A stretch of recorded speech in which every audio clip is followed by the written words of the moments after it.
Welcome to the Deep Dive. Yeah, This is your shortcut to being genuinely well-informed. that's the goal. We take, stacks of sources. Our mission today, give you a clear, concise, and hopefully captivating understanding of a figure who's really shaped modern America. A better or worse, yeah. Donald J. Trump. Yeah. He's constantly being discussed. Absolutely. So we're going to extract the most important insights, give you the context, the connections, so you can feel truly informed, but not overwhelmed. It's good. Okay, let's unpack this. So starting at the beginning, Donald John Trump, born June 14th, 1946. Queens, New York City. Right. And his early education was, pretty structured. Q Forest School until he was about 13. Then military school. Yeah, the New York Military Academy, he graduated from there in 64. Okay. Then Fordham University for a couple of years, 64 to 66. And then the big one. Then the University of Pennsylvania's Wharton School. Got his BS in economics in 1968. And it's really striking how those early years sort of laid the groundwork. How so? Well, his father, Fred Trump, was a big deal in New York real estate. Very successful. Right. And his mother, Mary Ann McLeod Trump, she was a Scottish immigrant.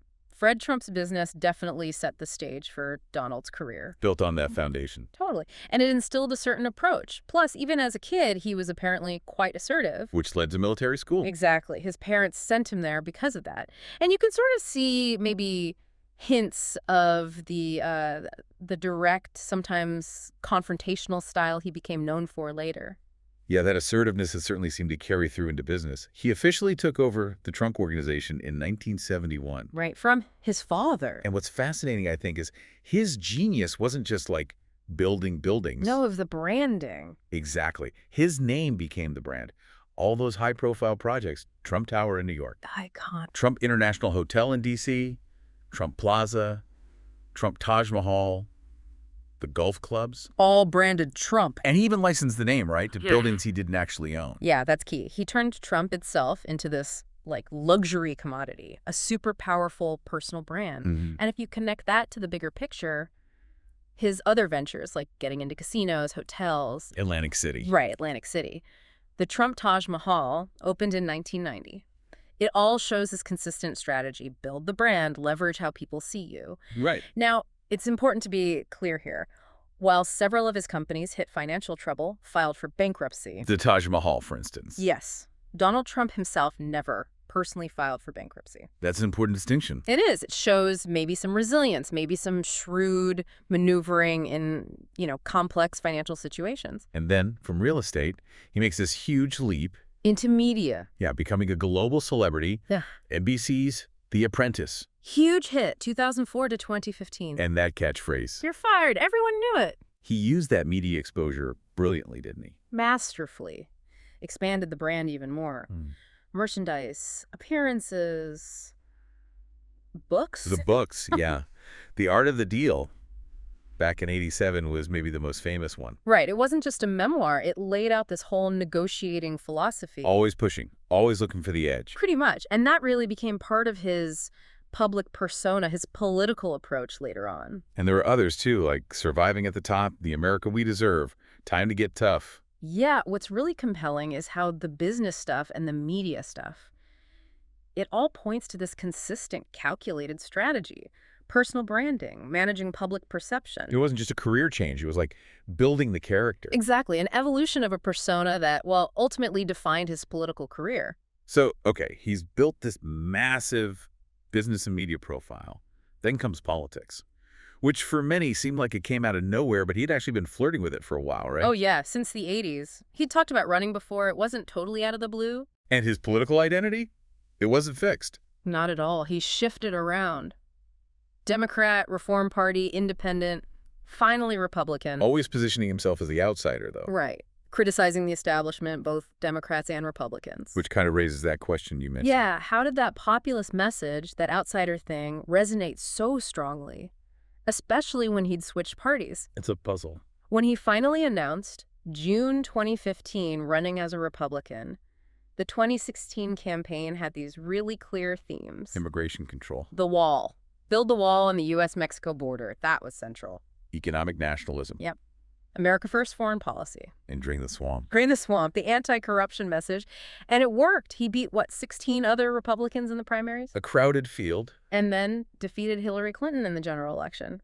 Lost the popular vote, but won the Electoral College. Right, and that Electoral College win itself became a huge talking point about how American elections work. Absolutely. So he gets into office January 2017, the presidency, 2017 to 2021. Lots of policy changes, domestically and international. A very active term. Domestically, the big legislative win was probably the Tax Cuts and Jobs Act of 2017. Big tax reform. Lowered corporate rates significantly. The idea was to boost the economy. Right. And lots of deregulation, too. Yeah, across energy, finance, the environment. Rolling back regulations was a major focus. He tried to repeal the Affordable Care Act. Obamacare, but that didn't succeed. Failed in the Senate. And, of course, parts of the border wall did get built. Precautions, yes. Then on the foreign policy side, some pretty big shifts there, too. Definitely. Pulling the U.S. out of major international agreements. The Paris Climate Accord. Gone. The Iran nuclear deal. Left that, too. And the Trans-Pacific Partnership, the TPP trade deal. Yes, signaling a real move away from that kind of multilateral approach. He did engage directly with North Korea, though.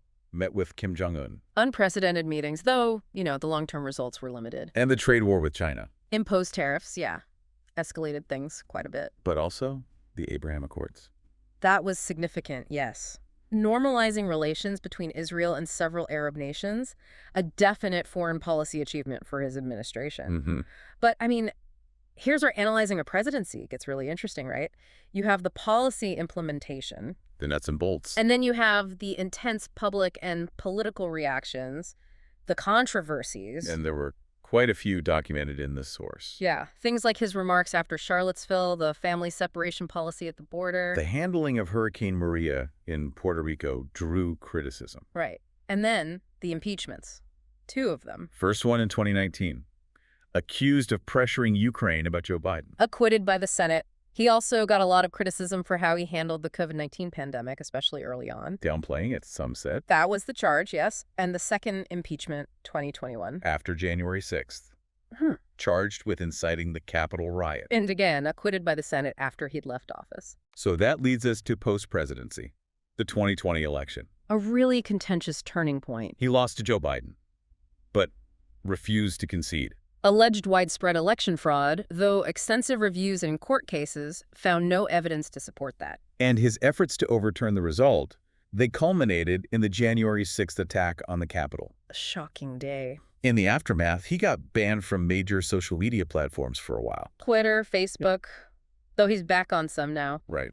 And then came the legal troubles. Post-presidency, he's faced just a whole raft of lawsuits, criminal charges. It's unprecedented for a former president. Absolutely historically significant. First former U.S. president ever to be criminally indicted. Charges related to hush money, handling classified documents, efforts to overturn the 2020 election in Georgia federally. It's a complex legal landscape. Very much so. Ongoing cases. And yet, despite all that, November 2022, he launches his 2024 campaign. He did. And he remains, arguably the leading figure in the Republican Party. Still commands huge support. Fervent support from many, but also intense opposition. So this whole situation, a former president running again while navigating these major legal challenges. What does that even mean for, American leadership going forward? It's uncharted territory. Really? Okay, just to round out the picture a bit, let's quickly touch on his personal life. Yeah. 3 marriages. Ivana Trump first, from 77 to 92. And Marla Maples, 93 to 99. And Melania Trump, married in 2005. She served as First Lady. Right. And 5 children. Donald Jr., Ivanka, Eric, His marriage to Ivana. Tiffany, from his marriage to Marla Maples. Yep. And Barron with Melania. And the family has often been quite visible, involved in his business and political life. Sure. So if you try to synthesize his legacy, his impact, connect it to the bigger picture. It's complicated. Oh, absolutely. He's fundamentally a highly polarizing figure in American politics. No question. 2 very different views. Exactly. Supporters love the bluntness, the economic policies, the outsider stance. They see him fighting for them. Critics, on the other hand, point to undermining democratic norms, spreading misinformation, using divisive rhetoric. Very strong feelings on both sides. Definitely. But regardless of where you stand, his impact on political communication, especially using social media so directly, it's profound. Change the game. You could argue that. And he absolutely continues to shape the direction and the agenda of the Republican Party. Wow. Okay, so that was quite a journey. Through the life of Donald J. Trump, from his New York roots, the real estate, the TV show, To the presidency. groundbreaking presidency in many ways, and now this ongoing political influence, even with all the legal issues. A lot to take in. It really is. Yeah. And understanding someone like this, it really requires looking at the facts, considering all these different sides, right, to form your own complete picture. For sure. So after all that, what stands out to you? I mean, reflecting on this deep dive into a life that's just consistently bucked convention. That's a good question. Maybe this. In this age we live in, constant information, instant communication, what does the enduring public fascination and the really strong polarization around figures like Trump, what does that tell us about where political discourse is heading? And the role of celebrity in leadership. Exactly. Is that the future? Yeah, here's where it gets really interesting. Yeah. It definitely makes you reflect, doesn't it? How public figures, whatever their background, can just dramatically redraw the lines of politics, of public engagement. Completely redefine the boundaries. Yeah, and it leaves us, well, all of us really, to analyze the long-term shifts in society that they kind of spark. Plenty to think about.